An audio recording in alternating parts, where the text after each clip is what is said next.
Hello, good morning, children. Once again, I welcome you all in English literature class. Beta, we had finished the chapter number 6, ठीक है, of section number 2 of the novel Inside the Haveli. Today we will start chapter number 7, ठीक है. अभी तक हमने till chapter number 6 हमने ये करा कि सीता जो है वो स्कूल जाने लग जाती है. उसको स्कूल जाते हुए 3 महीने हो जाते हैं और जो है अब उसकी गर्मियों की छुट्टियां जो है वो पड़ने वाली होती हैं, ठीक है. सीता ये सोच के काफ़ी अपसेट होती है और फिर उसके बाद में परी और कमरानिसा के बीच में भी कन्वर्सेशन होता है विजय के कपड़ों को लेकर कि विजय के जो सारे कपड़े हैं वो गीता सीता को दे देती है, ठीक है. बाकी और नौकरों के बच्चे हैं उनकी भी ज़रूरतें हैं. इस तरीके से दोनों में बातचीत होती है. On the last day of school, the two girls were ready and in the kitchen earlier than usual. The cook was in good mood. He hummed while he stirred the milk on the blazing fire. Dhapu sat outside the kitchen fanning herself and Vikram, who sat happily in her lap.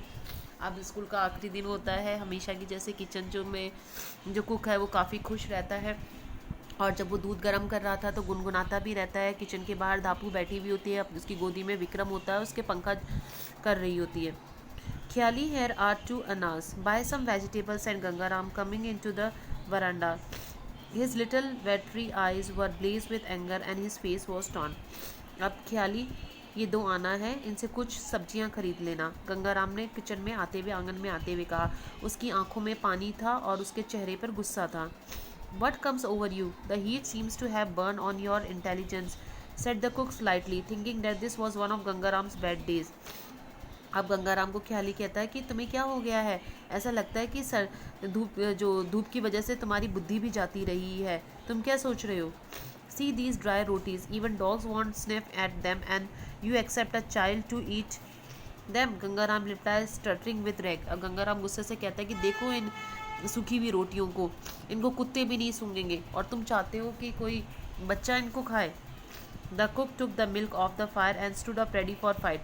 अब cook जो है दूध तो ऊपर से हटा देता है और लड़ाई करने के लिए तैयार हो जाता है. Mind what you say to me. This there is nothing wrong with this rotis, they are just dry. You talk as if you had never seen dry rotis in your life. The cook mock turning his back to Gangaram. आपको को वापिस से गंगाराम की तरफ मुड़ता हुआ कहता है कि तुम क्या सोच रहे हो. क्या तुमने कभी सूखी रोटियां देखी नहीं है क्या तुम्हारी ज़िंदगी में. No child can eat plain rotis every day. Take this money and buy vegetables, replied Gangaram, his voice shaking with emotion. अब उसकी आवाज़ जो है इमोशन से हिल कांप रही थी और बोल रही कि नहीं, तुम जो है सादी जो है प्लेन रोटीज़ बनाओ बच्चे के लिए, ये पैसे ले लो, उनसे कुछ सब्जियां खरीद लो. Sita heard her father angry voice from the veranda and her heart began to beat a little faster. She closed her book and sat still till the head Dapu's calling her. अब उसके बाद में जो है सीता अपने जो है फादर की ज़ोर ज़ोर से आवाज़ सुनती है और जो है अपनी किताब जो पढ़ रही होती है उसको बंद कर देती है. जब तक चुपचाप बैठी रहती है, जब तक धापू से बुलाती नहीं है. कम है Sita said Dhapu as Sita entered the kitchen with Vijay. Hurriedly Dhapu put Vikram down from her lap and took a step forward. Do you get plain rotis to take to school. Speak, don't stand here like a stone image. What does your father mean by accusing us of starving you.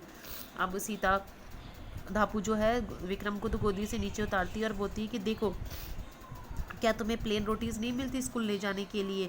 तुम्हारे father देखो यहाँ पर हम लोगों पर blame लगा रहे हैं, हम लोगों पर आरोप लगा रहे हैं कि हम तुम्हें भूखा रखते हैं. Stop shouting, look even the crows have flown away hearing your shrieks, said the cook raising his hands to keep Dhapu quiet.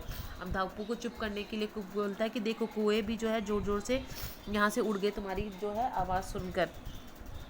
What's all this about Sita being starved, said the mistress walking across the courtyard. अब आंगन में आती हुई मालकिन बोलती है कि क्या सीता भूखी रहती है. Nothing Hukum, I asked Kyali to buy some vegetables for me, said Gangaram. अब गंगाराम ने कहा कि नहीं कुछ नहीं हुक्म, मैंने तो सिर्फ ख्याली को जो है कुछ सब्जियां खरीदने के लिए कहा. Dhapu Bai has a habit of shouting for nothing. वैसे भी धापू की तो आदत है किसी भी चीज़ के लिए वो तो चिल्लाती रहती है. Before Gangaram could finish, the mistress picked up the roti. She felt them and confronted the cook and said, "Khyali, this is what you give Sita to take to school. Not even a beggar could swallow these dry rotis.